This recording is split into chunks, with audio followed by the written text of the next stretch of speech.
नमस्कार विद्यार्थी मित्रांनो, मी प्रवीण नारे तुम्हा सर्वांचे आपल्या एका नवीन व्हिडिओमध्ये सहर्ष स्वागत करतो। तर बघा विद्यार्थी मित्रांनो, आजच्या व्हिडिओमध्ये आपण अतिशय महत्त्वाची ठिकाणी माहिती बघणार आहोत। विद्यार्थी मित्रांनो, सर्वात महत्त्वाची मोठी ठिकाणी अपडेट तुम्हाला मी आजच्या व्हिडिओमध्ये प्रोव्हाइड करणार आहे। विद्यार्थी मित्रांनो, अपडेट छोटी असणार आहे पण खूप महत्त्वाची असणार आहे, म्हणून व्हिडिओला शेवटपर्यंत नक्की बघा। कारण मी तुम्हाला सांगितलेलं आहे, कोणतीही छोटी अपडेट असो किंवा कोणतीही मोठी अपडेट असो, तुम्हाला सर्व अपडेट मित्रांनो आपल्या चॅनलवरती प्रोव्हाइड केलेले असतात। म्हणून सर्वप्रथम सर्वांनी व्हिडिओ लाईक करा। ज्या विद्यार्थ्यांनी आपल्या चॅनलला सबस्क्राईब केलं नसेल त्या विद्यार्थ्यांनी चॅनलला सबस्क्राईब करा, जेणेकरून सर्व अपडेट तुम्हाला तुमच्या व्हिडिओ फ्रीमध्ये मिळणार आहे। तर बघा विद्यार्थी मित्रांनो, झेडपी भरती असेल किंवा तुमची तलाठी भरती असेल किंवा वनरक्षक भरती असेल, विद्यार्थी मित्रांनो या सर्वांसाठी एकच कारण सांगितलं जातं की पेसा निर्णयामुळे पदभरती होत नाही आहे किंवा पेसा निर्णयामुळे पदभरतीसाठी किती विलंब होत आहे हे कारण सांगितलं जात आहे। आता विद्यार्थी मित्रांनो बघा, एक अपडेट आहे। अपडेट अशी विद्यार्थी मित्रांनो की खालील बघा एक पत्र आहे, खालील नमूद केलेल्या विषयाबाबत बैठक आयोजित करण्यात आलेली असून कृपया सर्व सन्माननीय लोकप्रतिनिधींनी उपस्थित राहण्याबाबत विनंती करण्यात येत आहे।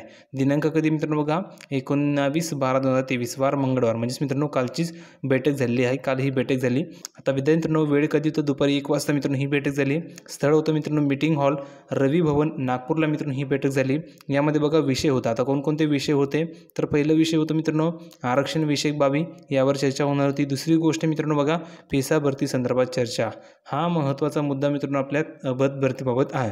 नंतर छोटासा वर्गबिंदू, शबरी महामंडळाचे बळकटीकरण, नंतर वसतिगृहाचे भोजन व्यवस्थेबाबत, नंतर UPSC व MPSC कोचिंग क्लासेस संबंधित परदेशी शिष्यवृत्ती लक्षांक वाढवणे, नंतर आयत्या वेळीचे मित्रांनो विषय, अशा ठिकाणी मित्रांनो भरपूर ठिकाणी विषय होते। पण ह्यामध्ये 2 नंबरचा पॉईंट होता मित्रांनो पेसा भरती संदर्भात चर्चा, म्हणजे मित्रांनो आता पेसा भरतीबाबत या ठिकाणी चर्चा होणार होती आणि चर्चा झाली आहे। आता विद्यार्थ्यांनी चर्चामध्ये मित्रांनो नेमका काय विषय होता, तर विद्यार्थ्यांनो अशा ठिकाणी विषय जर तुम्ही बघितला तर विषय या ठिकाणी सांगितलेले की पेसा संदर्भात चर्चा। मग नेमकं काय, तर मित्रांनो बघा पेसा भरतीमुळे, पेसा निर्णयामुळे मित्रांनो सर्व भरती ठिकाणी रखडलेल्या आहे। मग त्या भरती ठिकाणी सुरू करता येतील का, काय उपाययोजना आहे का, कशा प्रकारे तोडगा काढता येईल का, 9 तारखेपर्यंत वाट बघावी लागणार आहे, 9 तारखेला फायनल डिस्पोजल येईल का, जर निर्णय नाही झाला तर काय करता येईल, याबाबत मित्रांनो ह्या बैठकीमध्ये चर्चा झालेल्या आहेत। म्हणजेच विद्यार्थी मित्रांनो सांगायचे तो असं आहे की 9 तारखेला तुमच्या ठिकाणी पेसा भरतीबाबत निर्णय, लक्षात घ्या 9 तारखेला तुमचा निर्णय पेसा भरतीबाबत कोर्टामध्ये। तर मित्रांनो त्या दिवशी जर फायनल डिस्पोजल आला तर विद्यार्थी मित्रांनो तुमच्या भरतीचा मार्ग मोकळा होईल। मग तुमची तलाठी रिझल्ट असेल, वनरक्षक रिझल्ट असेल, झेडपीची एक्झाम असेल, जसं की आरोग्यसेवक, आरोग्यसेविका, ग्रामसेवक पदाची एक्झाम असेल, या सर्व भरतींचा मित्रांनो मार्ग मोकळा होऊ शकतो 9 तारखेच्या नंतर।